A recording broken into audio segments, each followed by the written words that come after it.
Welcome. Today we're going to be taking a look at Steampunk Rally. This is a 2 to 8 player dice rolling card drafting racing game where you take the role of an inventor from the turn of the 20th century competing in a no-holds-barred race through the Swiss Alps. You'll be building and driving your contraptions through the Swiss Alps to prove that you are the greatest inventor of all time. How do you prove you're the greatest inventor of all time and win Steampunk Rally?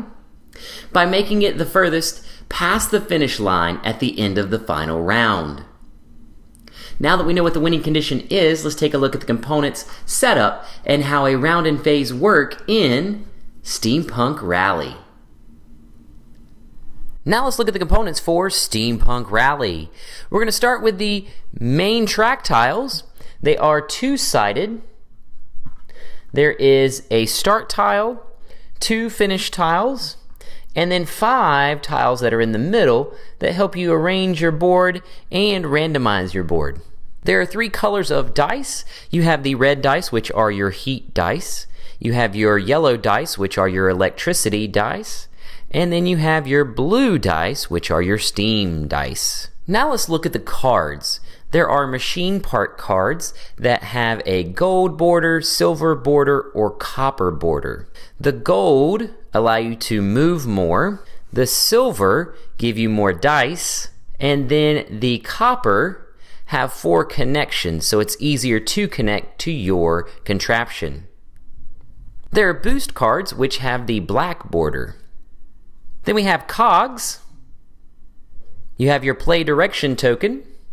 Then the player specific components, you will have your damage gauge, your inventor pawn, your inventor machine and cockpit cards, your light bulb token, and your player aid.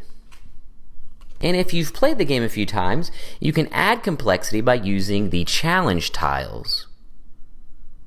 Now let's take a look at the setup for Steampunk Rally. We're going to be setting this up for a 2-player game, and setup takes 10 steps. Step number 1 is to set up the main track tiles. You're going to choose the side, which if it's your first game, they suggest using the Swiss Alps side, and then you're going to arrange the 5 middle tiles randomly. Step number 2 is to create your cog and dice pools. You're going to make sure you put this in reach of all of the players. Step number 3, you're going to separate, shuffle, and stack machine part and boost cards based on their border. Step number 4, you're going to ready each stack by drawing 1 from each stack to create the discard pile. Step number 5 is to flip the play direction coin and place it between 2 of the players. Step number 6 is to get the player components. You are going to choose an inventor and take the cockpit and machine card, their pawn, a damage gauge, and a light bulb token.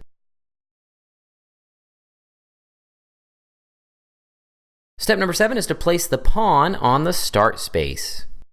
Step number 8 is to construct your invention by arranging your 2 cards by connecting their circular valves. Step number 9 is to ready your light bulb token by placing it green side face up. Step number 10 is to set your damage gauge to 0. Now let's look at how a round and phase work in Steampunk Rally. Each round consists of 4 phases: draft, vent, race, and damage phase. Phase number 1 is the draft phase. You are going to draw 1 card from each stack to create a hand of 4 cards. You are then going to choose one of those cards and place it face down in front of you. Then all players are going to reveal their card and perform 1 action with their card.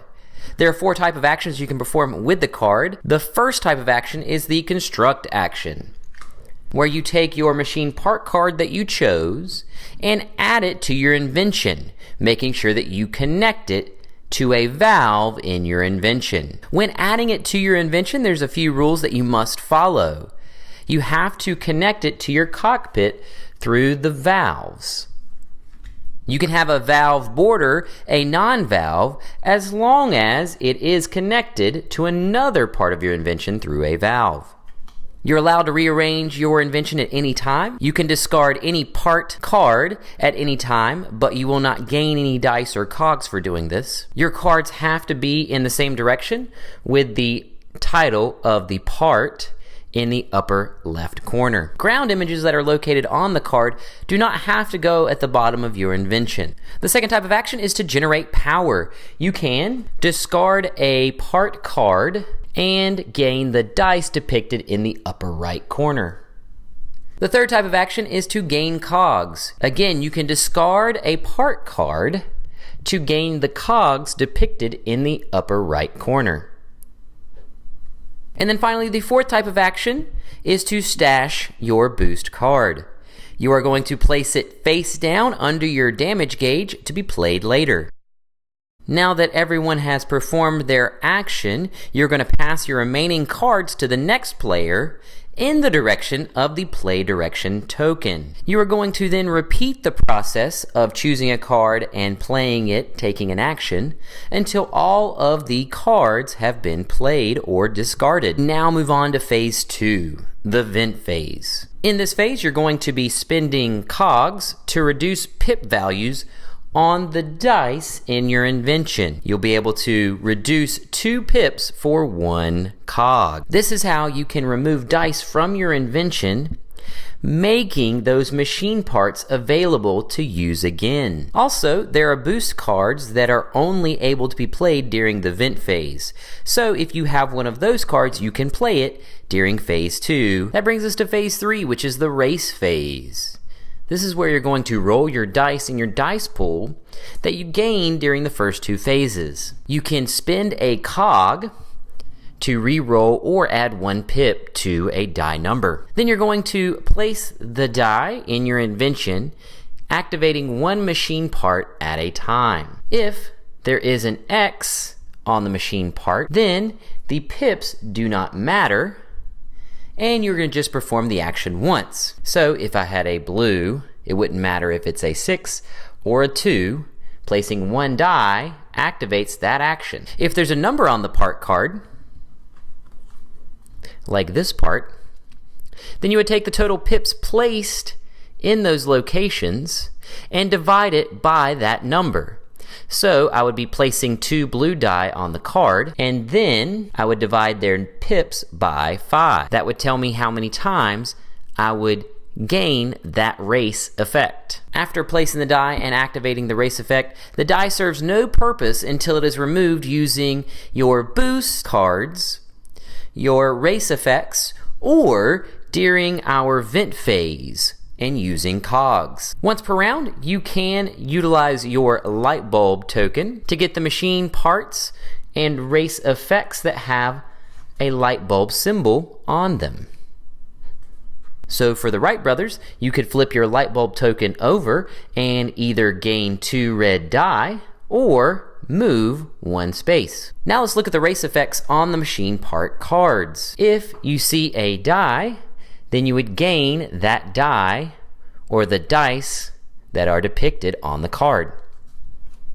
If you see a die with an arrow, then that means that you would remove that color die from your invention. If you see a shield with a heart, you would add to your damage gauge.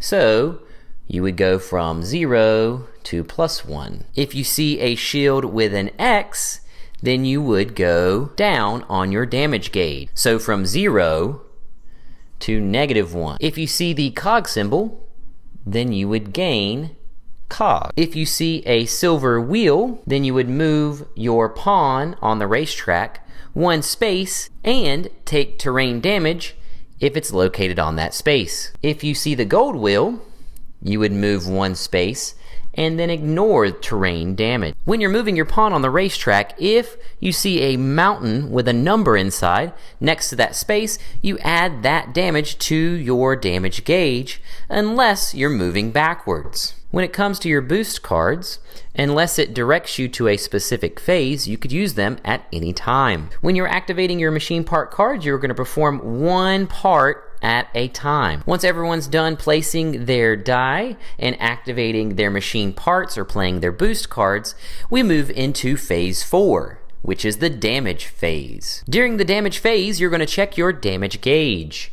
If it is 0 or greater than 0, nothing happens. If it is less than 0, so at -1, -2, then you would lose machine part cards for each number below 0. If the damage gauge resolution would require you to discard your cockpit, then your invention explodes. You have to take 3 steps when you explode.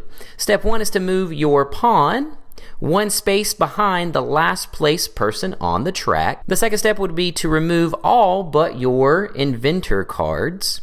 And then you will reset your damage gauge to 0. At the end of the damage phase, you will then reset your damage gauge back to 0. And that brings us to the end of the round. At the end of the round, you are going to perform 4 steps. You're going to flip your light bulb, if it was on the dark side, back to the green light side. You are going to store die, if you can. You are going to return any unused or unstored die back to the die pool. And then finally, you're going to flip your play direction token. That would bring us into the second round, and then rounds will continue on until one of the pawns has crossed the finish line. As soon as one of the pawns cross the finish line, you have one final round, and then the inventor that makes it the furthest past the finish line after the final round is declared the winner of the Steampunk Rally and is declared the greatest inventor of all time.